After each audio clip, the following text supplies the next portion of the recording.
Hey everybody, Kimberly here, and I'm excited to share with you my experience playing Frostpunk the board game. And my way of doing that is to just kind of show you the game because it's massive. It's also big in ideas and scope too. It's not just taking up all the space on my table. So what I'm going to do is just kind of walk you through some of the elements of the game. There are 9 phases in this game. Yes, this is a cooperative game for 1 to 4 players where players are kind of in this super cold post-apocalyptic 19th century world. They're working together and we are trying to manage this city, making it run with this massive generator that's like the centerpiece to your board, which is just stunning. But I'm going to walk through these phases and kind of just show you all the different elements and how this works together beautifully to really force players to make tough choices, to work together, and hopefully brave the cold, because this is a cold, desperate game. This is a harsh climate that you are trying to survive in. So I'm just going to start by taking some actions. This is the action phase. I'm going to show you this card close up, because this shows you what you have to do. It says adjust your number of citizens in the supply, and then place them on citizen tokens and do actions. Well, I've done the first 2. In my previous round, kind of starting in the middle of a game here, just to show you how my actions they're gonna follow me from round to round in this game. My choices are going to affect me. This is a spent worker meeple, and that worker just goes on there and can't play this round. They essentially sit the round out. And we always know how many meeples we have of a particular type because there's a track at the top of the table. And it says I've got 5 worker meeples. 1, 2, 3, 4, 5. Those are the brown workers with the little axes, or orangey brown. The middle one is engineers. I have 1, 2, 3 engineers, and that's right there on the 3. And then my green marker, you look at the top, it says I've got 2, and those are my children. So I have all the workers and the meeples and the engineers that I need, and I'm going to send them out and do actions. Now, I'm going to move this generator off board so that I can actually see the board, and you can see the board, and it's just a lot easier. So when I need to drop my coal cubes, I will, but we'll just kind of set that over there for now. So this is all the available resources to me. I have built some previous buildings from my very first round. I also got a technology going on my track. I'm trying to build lighter scouts, sleds, so that I can go out on expeditions over here. I also passed a law in the first round called Child Shelter. And Child Shelter gave me some more hope because I was able to build shelters for my children so that they could stay heated in the night and not get sick. And so that's a really, really cool law, but you can only pass 1 law per round. So I'm definitely going to pass another law for sure. And I hopefully will be able to advance my technology so that I can send out my explorers after I build the beacon. So here's the first thing. At the beginning of every player's turn, they're allowed to put coal into the generator to heat up the area. Because right now, if you do heated actions, you're fine. But if you do unheated actions, you make your folks sick. And right now, I have no heated actions. My heat marker, my generator hasn't generated enough heat. So to raise it, I only have 2 coal saved over, so I'm spending both of them. I'm going to move this marker up 1, 2 spaces. So now if you look at that line, anything that's orange or red or in the central area is heated. But these are not heated, which means my middle ring, a yellow if it's not in the central ring, or my outer ring. And so that's not good. That's not good, but I'm going to go and try and get some coal now so I can heat my generator and then treat my people. I've got some curing and treating I probably should do, feeding them and housing them. So I'm pretty much looking at a lot of the basics right now because my first round, I didn't treat my people very well. I kind of worked them too hard. So let's see here. I want to send out one of my workers and I want to grab some coal. So let's do, let's go up here. Now, when you put a worker down or any of your meeples, you can put them in spaces, and in a space when they gather resources, they can gather up to 2. That's their whole action. So they gather up to 2, and nobody can go there again this round. That's the same for these single buildings. You can only send 1 of your workers or engineers to these buildings, and then they're filled up, and you have to essentially wait until next round to activate them again.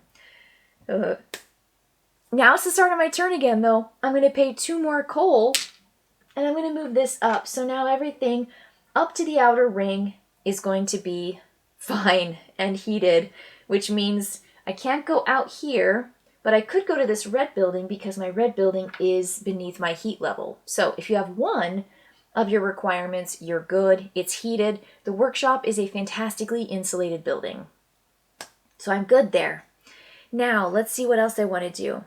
I think I want to spend 1 of my workers to use the medical post or the infirmary, but I don't have one. So let's see if I can build one. Here's the medical post, and it has to be used by an engineer. It cures 3, but it also is a yellow building, which is kind of unstable. It's not very insulated, but that's okay. I want to build that for 2. I also need to build another tent for 2, and then I want to build a gathering post for 1. Perfect. I have enough wood. So here's what's going to happen. I'm going to send a worker to go construct. And I want to construct 3 buildings. I want to pay 1 wood to build a gathering post right here. That's because I want to gather from resources that are all adjacent to that particular tile. Huge. Really, really good. The costs for these are down here in the circle. And then I want to build a tent for 2. This is 2 more wood right there because tents are a place to house your people. Right now I can house 2 people and 2 children because I have 4 space for children in my child shelter. But I only have 2 kids, so adults can't go in there. But this needs to go down in a closer to the center area so it stays heated. And I'll spend 2 more to build the medical post. And I think I want to put that right here as well because I want these yellow buildings again to be close. And maybe I can upgrade it to a medical post, which makes it a red building, which is nice, but not yet. So I pay 5. And the reason I could do 3 was because that's what you do when you construct. You can construct and do 3. So now I can, and this is always heated, by the way. Construct is always a heated action, which is good. But now if I use this person, I can cure 3 of one type of citizen. And when I normally go to the medical post, I can do 3 of any kind, but it has to be an engineer. These are my engineers, are the blue ones. And that brown orangey one is my worker, and my kids are green. And they can't do anything. They just can never do anything unless you have a card that lets you do things, or you have child labor or something like that, which is a law that you have to enact. So do I want to spend my worker doing it, or do I want to spend maybe I want to spend my engineer because I actually can only use 1 citizen card per round. And perhaps I want to do this guy. Maybe I want to do this guy. Yeah. Okay, so I'm going to spend my engineer, and I'm going to send them out to the medical post. Only engineers can go to the medical post, and when I go there, I can cure 3. So I need to move my sickness marker down. So when you move it down, you're curing people, and you're making them feel better. And if you see on the track from the previous round, I made my workers pretty sick. So I'm going to go 1, 2, 3, and I'm going to move them down.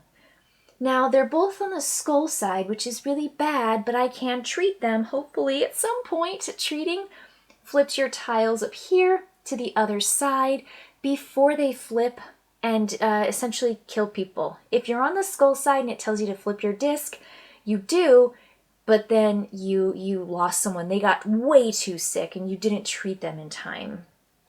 So that was my engineer action. Again, super happy about that. I want to send out a worker to the gathering post. And my worker, I check, they're going to a yellow building and they're heated. They're also protected because it's one of those inner rings, like the middle ring. So they are heated, they're not going to get sick. If you ever have to make someone sick, you just move up that sickness marker on the track. So they're going to gather from all the adjacent tiles, and they're going to get one thing from each space. So I look in the side and I go, this tile's adjacent to those 3 tiles. 1, 2, 3, 4. I guess 4 because it's next to the central one. And each one of these has 2 spaces. So I get 1, 1, 1, 1, 1, 1. That's from the gathering post. That's why I wanted the gathering post to be right there, folks. I mean, it's so good. It's so good. Now I can't go there again this turn. I have to wait until next round. But that's so good. I have this guy who's exhausted. He's on one of those, worker, he's out of work right now. He's on workman's comp. But I have these 3 left. Again, kids don't do much for you. But I sure would like to use this card. This is Pauline. She's an engineer. Let's take a look at what she does. Use a building. She can go to the cookhouse. And normally at the cookhouse, you pick one or the other. And here you spend 4 food instead of 3. And you draw a hope token and activate it. Or discard an active discontent token. This allows you to do an extra step. Because normally you don't get to activate a hope when you draw it. You just get to draw it and it's inactive, which is on the black side. But the more hope you get, the better off you are with activating and then using them for good. So I want to spend her, but only 1 citizen card can be spent by each player in the game. And I'm playing a solo game, so it's just this person. I'm going to send an engineer to the cookhouse. I'm going to pay for food. 1, 2, 3, 4. I need to get some food this round because I am feeding engineers at 12. That's not going to be all that good. I'm going to draw 1 hope token and activate it. Let's do it. Let's get this one. All right. I will activate that. And if you ever need to know what all these different hope and discontent symbols are, I simply flip to my page 17. I just got motivation. So I have active motivation and active care, inactive justice, inactive motivation. They have active anger and inactive greed, which is discontent. So, not good. These are our hope and discontent tracks. Okay, I love it. I love it so much. I could have just simply taken that away. Maybe that would have been good, but I like my choice. Okay, so now I've got 1 worker and 1 engineer. I need to go build. I want to build. Yes, I got to build something because I need to build either the beacon. Oh, I want to do a beacon and a hunter's hut. You ready for this? Building your beacon before round 4 is part of our scenario. So let me read this to you. Are we alone? Civilization has fallen. We, the survivors, traveled in a convoy that split into several groups to increase the chances of reaching a functional generator. Our group succeeded. What fate has befallen the others? Lighting up a signal to guide the lost souls will help answer that question. So by round 4, if the beacon is built, we are going to hopefully have something better happen to us than if not. So it's really important that you get this built. Plus, when you build the beacon, you can send out people on these expeditions. Before then, you're not allowed to. So I put this guy here, and I'm going to spend 3 wood, because that's what it says here. We got to pay 3 wood to build the beacon, and it needs to go in 1 tile, and I saved that tile specifically for this action, so I can put it down all the way. You can't do it where there's already a person, and you can't build. If there are resources, you have to discard them. So if there's a person, simply can't. It's restrictive. But if I built here, I would lose all this coal, and I don't want to do that. So my beacon is down. I'm pretty happy about that. That means I get to activate and go over here to do expeditions, but I also get to build a hunter's hut for 1. That's this guy. He's 1 wood, and he's going to give me food during the weather phase, and also give me 4 food when I go to him. I'm going to place him down close, right? I want to place him close to the generator where it's kind of warm. Those yellow houses are not good. And then I think I'm going to spend one of my engineers and I'm going to go to the hunter's hut and I'm going to get 4 food. 1, 2, 3, 4. I have 7 food to feed 12 people. It's not enough, but it's not over yet. So that's all my workers. I don't have any more workers or any engineers to send out. So I'm simply going to move on to the Dusk phase. And you resolve this scenario in event display cards, which we don't have any right now. And then resolve a Dusk card. So this is cool because this is going to be like our ongoing social dilemma. What's our city dealing with? Did you talk to the children? Do we have active anger? Oh no, we do. Oh no, we do. I should have gotten rid of it. Look at this. That's active anger. Remember when I had the choice, I had that special person to get rid of an active? Oh no, I didn't know it. Oh no. Okay. So instead of activating care, which I didn't have, I'm going to gain 2 sick workers. Oh no. The anger is not only in the kids, the adults are sent to talk to them, and they're not very even-tempered either. It ended in a brawl, and this teenage gang that I found out about last round scattered. So I gained 2 sick workers, and I add D039. This would have stopped it. This is going to keep going. Oh, okay. So I get 2 sick workers, and they're back across the line just when I thought I had saved them from being too sick. Gosh darn it. And now I need to add D39. Oh, rats. Well, I'm going to take this. This card gets discarded. And, oops, I got too many cards. This card goes into the Dusk deck. And, boy, those teens from last round, they got me. I'll tell you that much. I shuffle my Dusk cards, put them back. That's the Dusk phase. All the choices you make keep coming back to you in this game. It's really exciting. Hunger phase. Decrease hunger by spending food, and then resolve and reset hunger marker, and then we feed people. So my hunger is at 0, so I don't have to worry about doing that. Next round I will, though, because here's how. I'm going to feed my citizens based on the round. I'm currently in this round because my marker is in round 2. I told you I've already started the game. In round 1, I fed children. In round 2, I feed my engineers. My engineers, I have 12 engineers. You see it on the 12th marker. So I'm going to say I feed 7 of them and I leave 5 hungry. So next round, I'm going to have to pay that 5, or I'm going to have a lot of people protesting, and there's going to be a lot of discontent, which is bad. So that's it. I'm going to feed them. Next thing is I'm going to go to that night phase. Return spent citizen tokens and meeples. Well, I got this guy. I'm going to put that back. He's back in action. Everyone's going to come back from their locations. We're going to put everyone back here. Back, back, back. I have 5, 3, and 2. Correct. Got it. And I will lay down meeples in heated shelters. And then people who don't have heated shelters will get sick. So I have children who are going to go into the child shelter. So they're good to go. They lay down. I have 2 engineers. I think I'm going to have 2 engineers go cold. And I'm going to put 2 workers. I'm going to say these guys stand up because they don't have a place to stay. I want this. Yeah, I think I want these 2 and these 2 to stay in this tent and that tent. Are they heated? Yes, they're heated because they're in that middle ring or they're in the yellow. They're fine, they're heated. And then these 2 are going to stand up as well. Yep.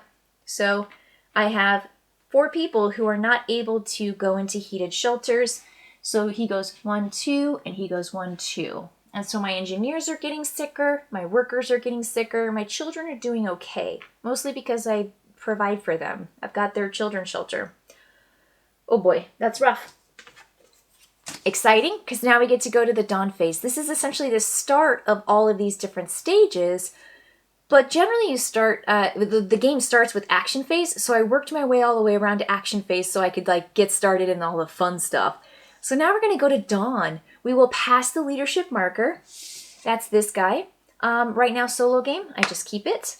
We're gonna move the round marker and then resolve any development and scenario triggers. I move it one space. Nothing happens. I didn't move it onto any of these symbols. There's a lot of symbols here. Okay, so now I'm going to morning phase, reveal and resolve a morning card. These are cards over here. It's the morning card. There it is. Let's take a look at it. Theft. Desperation spreads like a sickness. Someone stole supplies. If you have fewer than 2 resources in the supply, I don't. I have 4 resources. I have a power core. I've got 3 coal. Place this card in the event display. Aha! This is where it sits out. Okay. Take 2 resources from the supply and place them on the card. Then, for each active greed, take another 2 resources from the supply and place them on this card.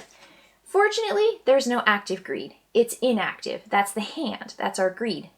So I'm going to place this card out here in the active area. I'm going to put it right here. And I'm going to take 2 of my coal. I am not putting this power core. Power cores are way, way nice. I put them on this card, and it says I can have a choice now. So let me bring it back because I have to pick 2. I have to pick a choice. So I could just ignore the theft and keep it a secret and just make +1 greed, which would affect the greed. I could expose and investigate it by losing a hope and placing a spent worker engineer token, meaning one person's out of work for this round. Or I could keep it a secret and still place a worker engineer, but not lose a hope. I think I want to do 3. I think I want to do 3, and then I'm going to add DO2 to the deck. So this theft is going to come back. It's going to come back to me, but I'm going to place a spent. Let's do another spent worker. I'm going to put him on there, and next round I don't get to have him, which stinks. And then I'll add DO2 to the deck. So, all right, here I go. I take this card, and I shuffle it into the Dusk deck. I only draw 1 of these, so who knows what's going to happen. That's what the morning deck does. It might add those scenarios. Okay, so that theft stays there. They stole 2 of my coal, so now I'm not going to be able to power my generator at the beginning of the round like I had planned, which really, really unfortunate. The next phase is generator phase. So I'm going to fuel the generator. I don't need to. So you always can pay coal to move this marker up because any space in between your heat and your cold marker, let's say it's down here, sick, sick. And you adjust on the track up there and you make these folks sick. My marker was here, so I paid and I'm good. I don't need to worry about making anybody sick. And then I will drop coal. I'm going to go to the bank and I'm going to find out how many I need to draw. And then any that drop through, I put on the stress track and we're good. Good. Okay, so here we go. I will draw 3 because that's where my marker is. You look on the side, wherever your heat marker is. I'm going to draw 3 cubes. I'm going to drop them in and then pull the drawer out. Oh, you're so far away. Well, that sounded like all of them. Yep, that was all of them. So here they go. 1, 2, 3. And that's no good. That is no good. Okay, so I dropped everybody. Check for breakdown. Now, if I ever have any cubes that exceed 10, I have cubes in this space, and then some up here, I explode my generator. I will turn this marker over to the exploded side, and I can only do that once before I lose the game. If it happens a second time, game over. That's one way to lose, is if you explode your generator your second time. And then at the end, I'm going to put the heat marker all the way back to the bottom. That always happens every round. So now we are going to move on to our weather phase. I'm going to reveal a weather card, and then all the steps here are listed on the weather card. So I'm just going to show you that card and do all of that advancing our markers, food, expeditions, and storm markers. It's all there. So let's take a look at it. Here's the weather card on the side of our stress track. We had some moderate weather. So all I'm going to do here is move up the cold marker by 1. Move up the yellow marker by 1. It's connected to the outer and the inner ring. Move up our orange by 1 and move up the red by 1. Now I'm going to look at my hunter's huts, and I get 1 food for every hunter hut. I've got 1 hunter's hut, so I'm going to give myself a food. Yay, 1 food. If I had any workers or any engineers out on expeditions, which I don't, I would move them 3 spaces. That's so many spaces. I mean, they would almost all of them would finish their track if I could have 3 workers. You could only have 1 as long as your beacon's on one side. If you upgrade it, you can have 2 expeditions going. But that's just 3. And the snowstorm doesn't get nearer. That's super, super important. Okay, done with weather. We're going to move on to the preparation phase. Choose an advisor, resolve sickness, markers, effects. So if I want to, I could choose to use my generator advisor. Everyone's going to have one of these. There are 4 of them because this game plays up to 4, but you can only pick 1 every round. As a solo game, I have 1 advisor, and if I want to use them, I can exhaust hope to remove up to 3 stress cubes from the stress track. If I wanted to flip one of these over from active to inactive, I could take 3 of these cubes away. I think I'm going to pass this round and not choose to do that because I can maybe go over here to our generator and remove some stress, which is probably a better action, even though it takes one of my meeples to do it. So I'm going to pass on my advisor, but now is where I actually have some deaths. It's not good. I'm not looking forward to this because the last half of the prep phase is resolve sickness, markers, effects. These 2 are in the safe zone. They don't have any effects, but when you get to this bracket, it says 1 flip over. That means that this marker is going to flip over. And because this marker is already on its skull side, I flip it over to its syringe side. Somebody just died. This is not good. It's not good at all. I move up on the death track, and now I have 2 dead people, and 10 is my limit. I will lose if I have 10. I will lose if I have excessive hunger. I will lose if I have excessive sickness. I will lose if I have too much discontent. And I'll lose if I lose all my hope. Oh, so many ways to lose. So many ways to lose. That was bad. But here's the good news. The next phase is the action phase. So that's where I started. And that, my friend, is where I'm actually going to end the run through, but I want to talk about some of the cool features of this game. Some of the things I really, really like about it. The first one is I like the expeditions. Now it takes a while to get expeditions going because you have to build the beacon first. And you want to build the beacon so that you can have a good outcome for your scenario, which was set up from the start. But you also want to go and read the stories on the back of these cards. These expeditions have amazing stories that tell you of campsites and caves, ruins and snow, and you meet people and you can maybe get resources. And when your meeples are out on expeditions, like walking along here, they can walk really far going to A cards, B cards, and C cards that get better and better and better because the further you go, the cooler stuff you find. But they also don't need a house. And at the end of each round, you need to place your folks in houses or they get cold and they get sick. And so there are really good advantages to sending out explorers, and I just love the way the exploration it just works. I love it so much.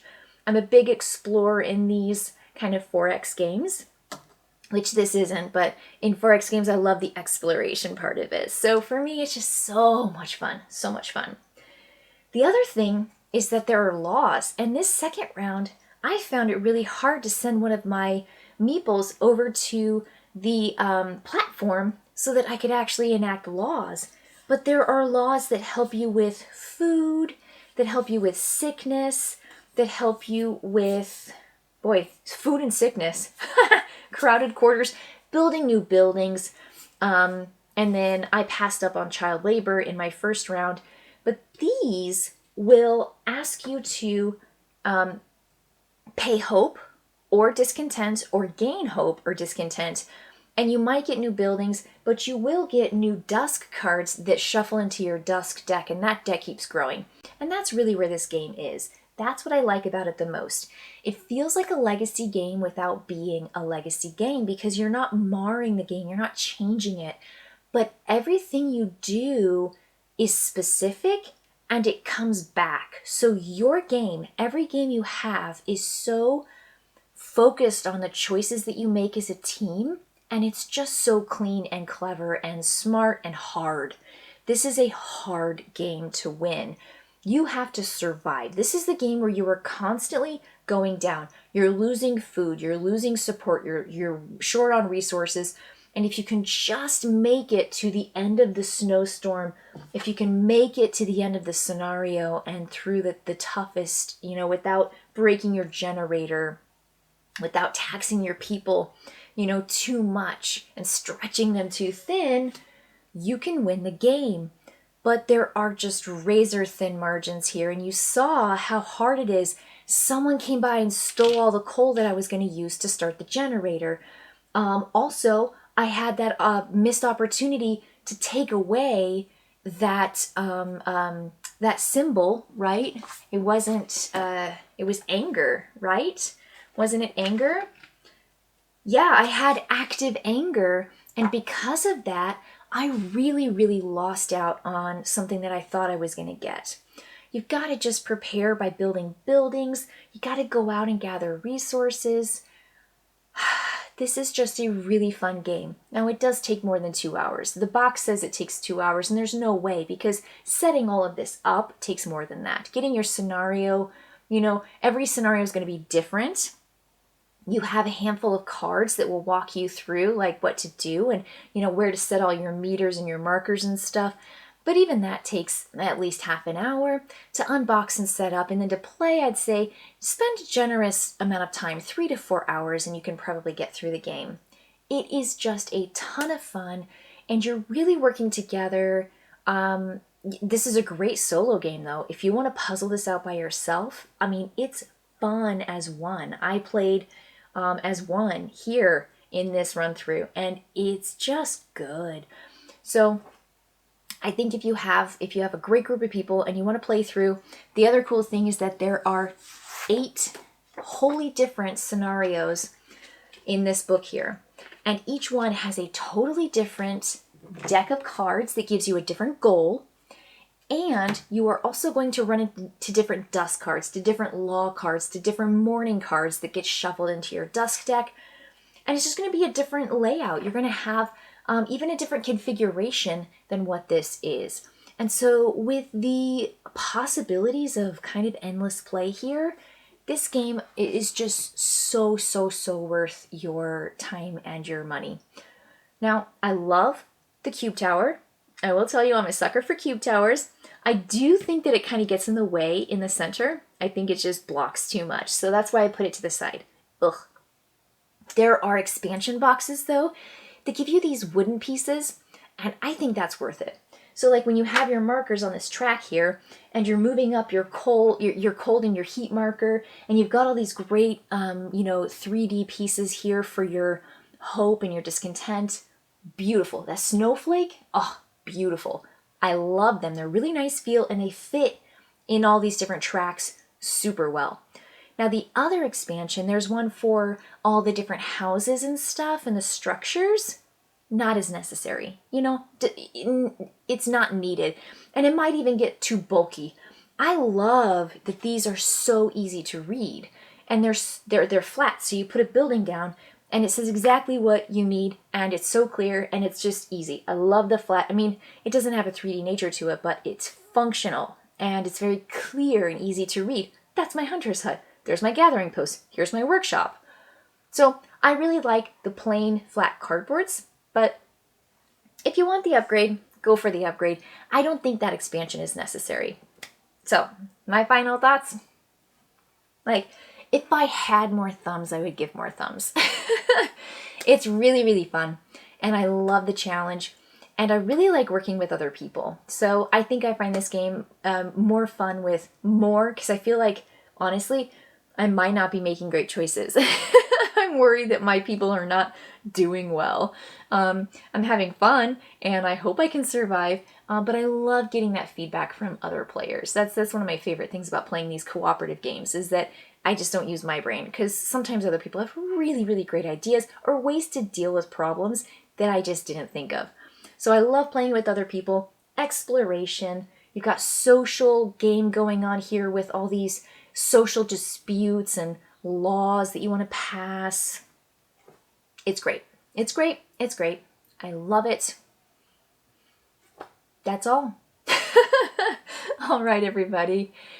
Thanks for hanging in there, watching around, just seeing how this game works and seeing if it's for you. So let me know in the comments below, what do you think? Like, I don't know, if you had a chance to play this game, did you play the video game? Are you interested in this? Is it up your alley? Let me know. All right? Thanks for staying tuned. I'll see you later. Yay! Yay! Yay! Yay!